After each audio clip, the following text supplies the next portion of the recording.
Dia. O vídeo que eu estou fazendo hoje, eu vou tratar de um tema que é muito polêmico e merece esclarecimento. E acho que deve ajudar algumas pessoas também, porque eu conheço pessoas que estão vivendo desta forma e também sei que muitas pessoas passam por isso. É a violência conjugal, mas dentro do aspecto da violência psicológica. A violência, ela se manifesta de duas formas. Tem a violência física, que é aquela que deixa marcas, que deixa ferimentos, os homicídios, os espancamentos, que são marcas que são socialmente visíveis. Essa violência física, ela é perceptível pela sociedade. As outras pessoas percebem essa violência. Mas quando se trata de violência psicológica, aí a questão se torna um pouco mais complicada. Por quê? O que é uma violência psicológica? Uma violência psicológica, numa linguagem simples, já que me direciono sempre tentando trazer uma linguagem bem simples, seria um comportamento que visa anular ou depreciar e controlar o comportamento do outro. Dentro do âmbito da violência psicológica, a gente percebe que a parceira desse indivíduo, ela é sempre menosprezada, ela é sempre torturada por críticas à sua aparência, à sua comida, à sua fala. Essa violência chega a um grau de extremidade tal que eu conheço mulheres que elas não podem emitir opiniões a respeito de nada, nem dentro de casa, nem fora. O problema fundamental da violência psicológica é que, a longo prazo, a vítima ela passa a se sentir culpada, a se sentir inadequada, ao rebaixamento da autoestima, ao desenvolvimento de alguns transtornos emocionais, como depressão e ansiedade. Em alguns casos, a gente percebe aumento do uso de álcool por algumas mulheres, ou de substâncias psicotrópicas contra a depressão e a ansiedade, porque elas estão sempre aprisionadas dentro da relação por medo de serem agredidas. Porque socialmente as pessoas acham que a agressão se refere ao aspecto físico de uma relação.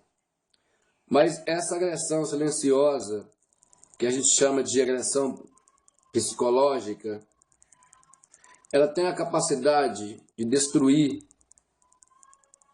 a personalidade de uma pessoa, os seus desejos, a sua vontade, o seu poder de reação, a sua autoestima.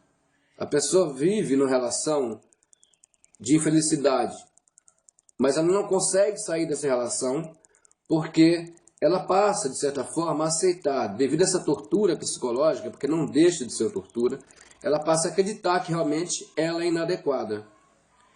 Esse sentimento de inadequação que o sujeito impõe à parceira, ele tem a função de mantê-la ao seu lado. Por quê? O perfil desses indivíduos que praticam essas torturas são de pessoas inseguras. Esse homem é um homem inseguro. Ele tem dificuldade em lidar com o abandono, com o rompimento de relações, ele sente esse rompimento como desprezo. Eles são sensíveis à rejeição. Além disso, tem um aspecto social neste indivíduo de perceber a mulher como uma figura inferior, mais frágil, que deve, sim, ser subjugada e mantida sob o seu controle. Então ele usa do controle, da coerção, da crítica, do encarceramento, da proibição, com função única de não estar sozinho. e de exercer seu papel de macho dentro dessa relação e de evitar essa possível rejeição. A vítima, ela tem um aspecto interessante, é que ela desenvolve a culpa e ela acaba desenvolvendo o sentimento de que ela realmente tem alguma responsabilidade dentro desse comportamento desse indivíduo, de que ela realmente está fazendo alguma coisa errada para que isso aconteça.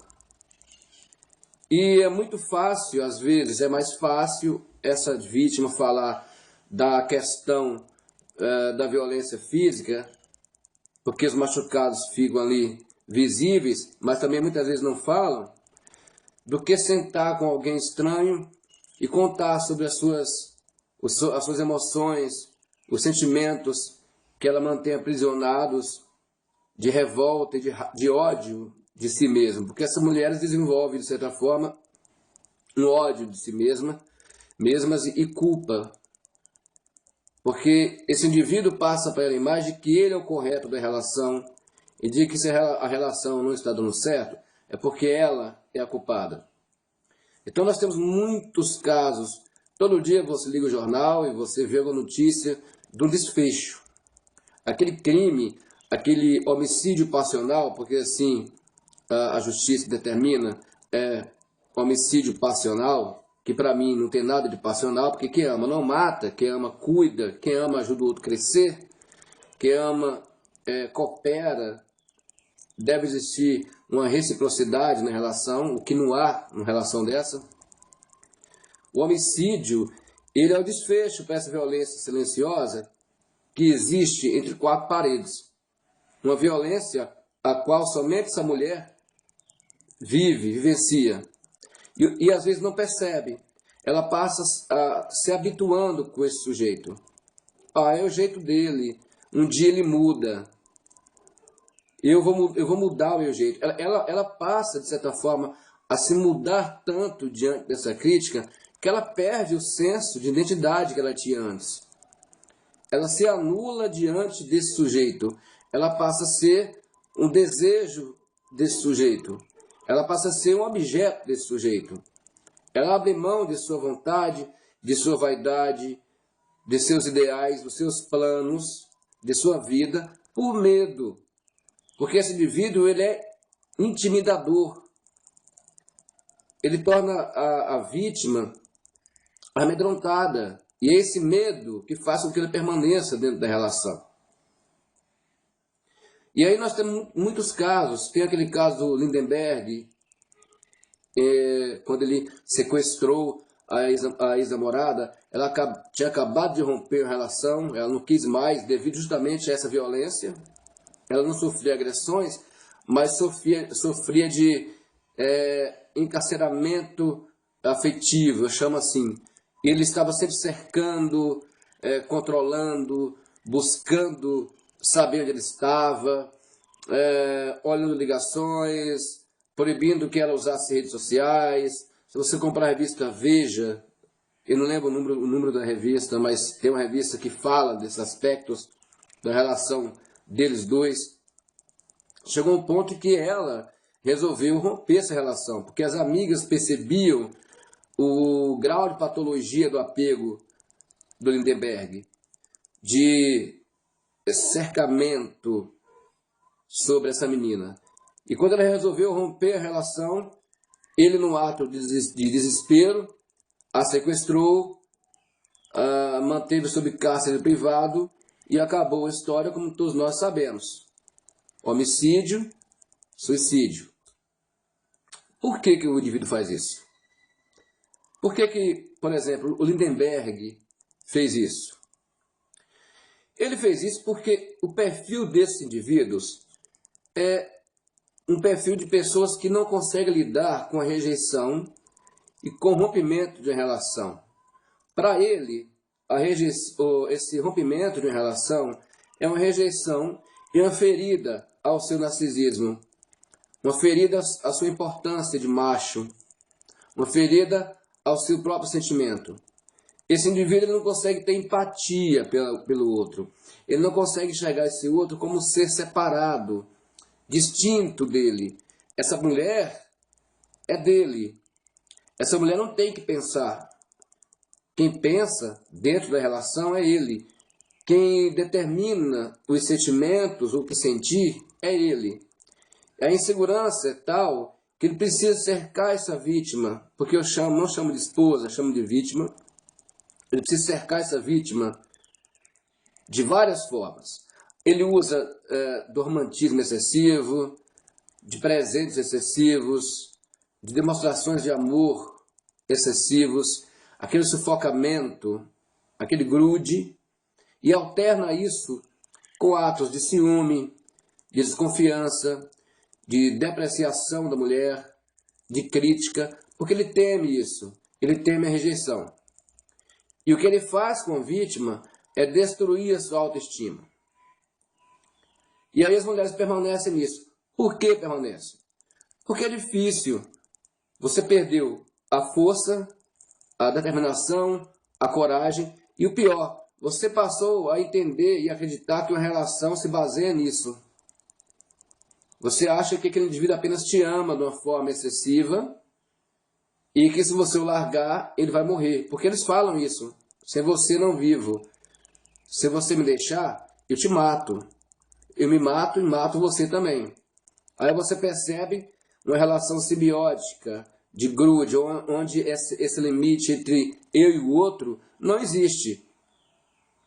Então esse indivíduo, diante de uma rejeição ou de um rompimento da relação, ele vai sim tentar o homicídio. Ele vai sim tentar reconquistar essa vítima de todas as formas possíveis.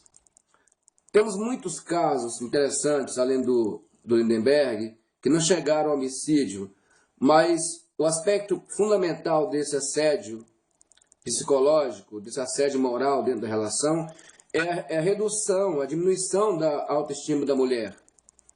Ela passa a se odiar, a se culpar por tudo que acontece na relação, e é essa culpa que a mantém dentro da relação.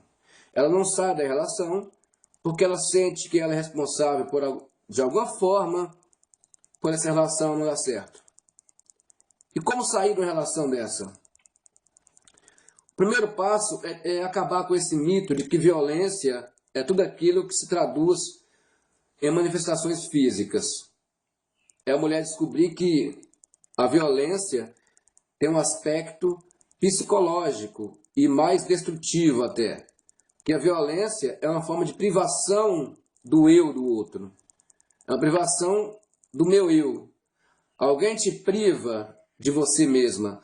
Alguém priva você de seu comportamento, priva você de sua espontaneidade, de suas ideias, de seus ideais, de sua liberdade.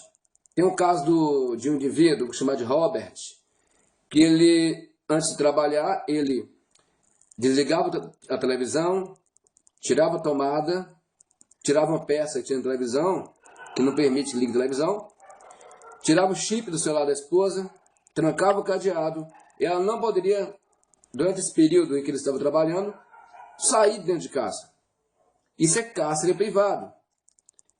E a mulher passa a temer uma reação diante disso. Ela teme uma violência física. E aí começa o problema. Para sair de uma relação dessa, existem passos fundamentais e necessários. O primeiro é reconhecer que violência não é só violência física. Se você está encarcerada, se você vive proibida de fazer suas coisas, de pensar, de buscar seus objetivos, se você se sente depreciada, menosprezada, é uma violência. O segundo passo é buscar a justiça, para você se cercar de segurança. Boletim de ocorrência, uma segurança, fugir, ir embora para algum ambiente distante desse indivíduo e buscar uma psicoterapia. São 3 passos fundamentais.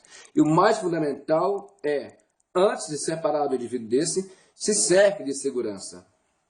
Busque um auxílio jurídico, policial, procure auxílio nesse sentido, porque esses indivíduos, eles percebem o rompimento como abandono, eles não vão saber lidar com a frustração, eles vão se tornar agressivos e eles podem diante da situação dessa, cometer atos bárbaros. Há uns 30 dias atrás, ou 40, eu estava vendo no jornal, nesse jornal que vende banca de revistas, a esposa vivia uma situação dessa, de tortura psicológica, e ela resolveu dar um tempo. Ela falou com ele, ó, que era só um tempo. Ela queria descansar, ela queria sair daquela situação para conseguir pensar, porque diante de uma situação dessa, a mulher, a vítima, ela não consegue pensar direito. Ela não consegue ter uma perspectiva dessa situação dentro da situação. E nesse tempo que ela saiu, foi o tempo em que ele assassinou os 2 filhos e cometeu suicídio. E deixou a carta a culpando por tudo isso, que ela foi culpada. Essa questão da tortura, ou da humilhação, ou do assédio psicológico, ela se dá também no âmbito social, mas de uma forma muito sutil. Esses indivíduos que maltratam essas mulheres em casa, que as torturam psicologicamente, eles não fazem isso fora de casa. Tanto que quando chega um ponto em que o homicídio é o desfecho, os vizinhos falam, poxa, mas eles pareciam ver tão bem, tão bem. Ele era uma pessoa tão calma, ele era muito bom. Não, porque o aspecto social da violência é o aspecto físico. Mas a violência psicológica é do íntimo, do privado, e pouco se fala dela. Então se cerque de segurança, perceba que há uma violência psicológica e procure tratamento. As consequências desse assédio psicológico, dessa violência psicológica, são trauma, depressão e ansiedade.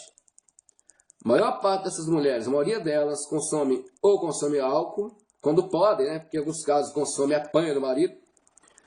Elas passam a usar medicamentos controlados, psicotrópicos, antidepressivos, ansiolíticos. E muitas até chegam a tentar suicídio. A situação se agrava mais quando essa mulher financeiramente depende deste homem. Porque a figura feminina ainda está associada a uma figura de fragilidade, de inferioridade. E muitas mulheres não abandonam essa relação também por questões financeiras, porque não tem um apoio. Pessoas que a apoiem sair disso.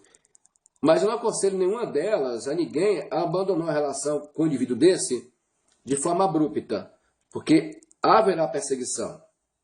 Tem um caso interessante de uma mulher que ela resolveu abandonar esse marido, ela criou coragem, foi morar com uma amiga, e ele passou a ligar constantemente para ela, inicialmente dizendo que, pedindo perdão, que ele errava, que queria mudar, tinha mudado, que as coisas iriam ser diferentes, mas como ela estava já no processo de terapia, ele já tinha buscado as medidas judiciais cabíveis, ele não podia se aproximar dela 1000 metros, ele pegou algumas fotografias íntimas que ele tinha com ela, espalhou pela internet afora, nas redes sociais. Então esse indivíduo, quando está frustrado, quando suas relações terminam, eles se tornam agressivos, eles são destrutivos. E esse medo, às vezes, é o que faz a vítima voltar. Mas permanecer na relação onde essa violência invisível acontece todo dia, vai destruir a pessoa, vai diminuir a autoestima, vai destruir os desejos, a vida, a saúde emocional e física. E isso precisa de uma solução, isso precisa de um reparo, precisa de intervenções. E eles na verdade, o traumático da situação é que eles isolam essas mulheres até da própria família, dos amigos, e elas não têm como falar. Tem um caso interessante, eu não me lembro quando aconteceu, que a mulher escreveu na janela do banheiro: socorro, me ajudem. Porque ela ficava presa dentro de casa de segunda a sexta, que era o período em que ele trabalhava. Ela não podia ter contato com ninguém. Quando a vizinha do lado percebeu essa mensagem, que chamou para a polícia, eles arrombaram a porta, resgatou essa mulher, e levou para a delegacia. E chegando lá, a atitude dela foi a mais inesperada possível. Ela disse que queria sair de casa, que estava reclamando só porque estava presa. Ela negou todos os aspectos de violência que vinha acontecendo durante 5 anos de sua relação, que eram: ele assistia filmes pornográficos diante das crianças dela, a fim de agredi-la. Ele já havia sugerido a ela que trouxesse parceiros sexuais para ela e parceiras para ele, para transarem, porque ela era frígida. Ele já havia a estuprado porque ela se negou a ter relações sexuais com ele. Claro que a pessoa em situação dessa não tem desejo. Ele a fazia tomar urina, onde é que ele ia tomar uma cerveja. Essas são coisas terríveis que a gente fala assim e não acredita. Mas a violência física, aquele homicídio, é um desfecho de um processo que começa bem antes na relação. Interessante desses indivíduos é que eles começam suas relações de uma forma muito carinhosa e intensa. Eles costumam ser intensos em tudo que fazem. São indivíduos borderlines, narcisistas, paranoides e obsessivos. Eles têm esses traços de desconfiança, de falta de empatia, de rejeição ou medo do abandono e de controle excessivo sobre o outro. São traços encontrados nesses indivíduos. Mas no início da relação, eles costumam ser calorosos e muito presentes. E isso, na verdade, já denota uma forma de relação simbiótica, de grude, de controle do outro. Eu dou tanto para o outro que eu vou causar culpa. Eu faço tanto pelo outro que isso me permite acreditar que ele não vai ter coragem de me deixar. Então são indivíduos que buscam no outro uma segurança que lhes falta. E diante do rompimento de uma relação, é necessário que procure ajuda, primeiramente, na justiça, procure a polícia, para se proteger, porque eles costumam perseguir essas mulheres. Eles não chamam mulheres, chamam de vítimas desses indivíduos. Eles perseguem e quando eles têm a oportunidade, eles cometem homicídio. O espancamento é apenas um detalhe da violência. O detalhe mais grave e mais doloroso e deletério, mais destrutivo, esse aspecto psicológico, esse dano que leva ao trauma, à depressão, que leva à rejeição do próprio corpo, que leva à descrença em si mesmo, que destrói os sonhos e destrói toda a família quando há filhos. Então é bom ficar atento para esses aspectos. E tudo começa com um olhar, tudo começa com a crítica, tudo começa com eu posso fazer e você não. Eu posso jogar no futebol no final de semana e você não pode comigo. Eu posso passear com meus amigos num bar a noite inteira e você não vai. Isso é uma ferida psicológica. Isso é um ataque à autoestima do outro. Então, é necessário prestar atenção nesses aspectos. Esse vídeo eu estou fazendo para alertar. Eu conheço algumas pessoas que passam por isso. Não saiam de casa de vez. Não fujam. E se fugirem, vão para bem longe. Não deixem endereço. Se querem romper relação, procure primeiro os meios jurídicos, se assegure de proteção, procure os órgãos de proteção à mulher. E, pelo amor de Deus, é muito comum a mulher negar aquelas feridas, aquelas marcas no corpo. Tem uma história interessante que o marido empurrou a mulher, ela caiu da cadeira. E quando chegou na delegacia para prestar queixa, ela disse ao delegado: ele me empurrou, mas eu que caí da cadeira. Ou seja, ela tirou a culpa pela agressão do marido e assumiu que ela caiu da cadeira. Mas por quê? Por medo de sofrer mais. Então, permanecer numa situação dessa te adoece, vai adoecer você, vai te incapacitar para a vida, vai trazer sequelas muito graves. E você precisa de 3 coisas. Reconhecer que a violência não é só física. A pior violência é esse assédio psicológico, moral que você está sujeito a todos os dias.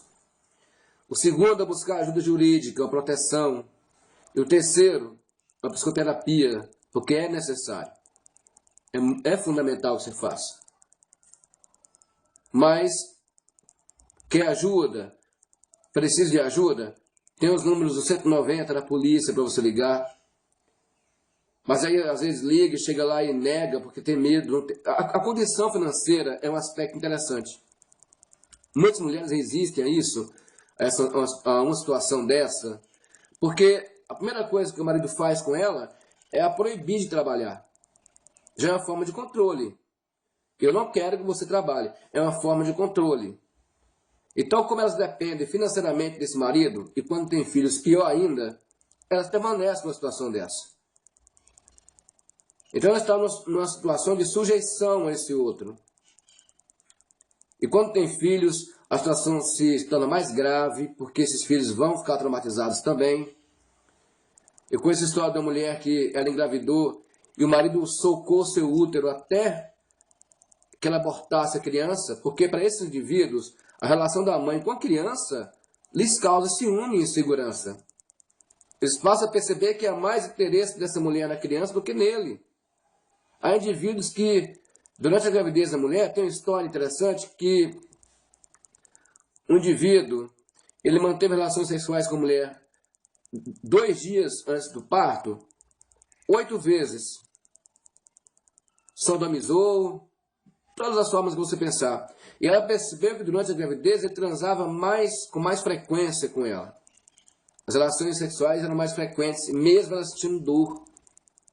Então esses indivíduos, eles desconsideram o outro, não têm empatia, não consideram a dor do outro, não percebem que estão invadindo o corpo do outro, que estão destruindo a autoestima do outro.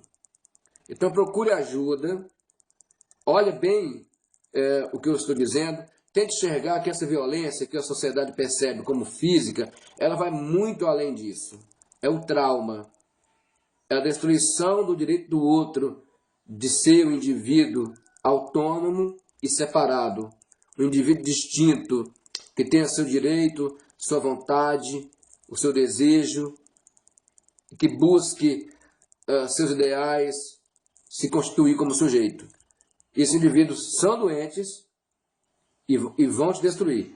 Tem telefone, tem centro de apoio à mulher, tem a polícia, tem a ajuda psicológica. Vai doer, a separação dói porque você vai sair com culpa e traumatizada. Faz parte se sentir assim porque você foi induzido a sentir culpa. Mas esses sujeitos são, de certa forma, entre aspas, doentes. Eles também precisam de ajuda, mas não merecem pena porque eles sabem o que estão fazendo. Eles agem assim de forma consciente e deliberada, porque a função é evitar o abandono e sujeitar a parceira. Porque através dessa sujeição e domínio, ele percebe que ele não está sozinho. Tá bom? Fica um abraço a vocês e até a próxima. Espero que sirva de reflexão para muita gente.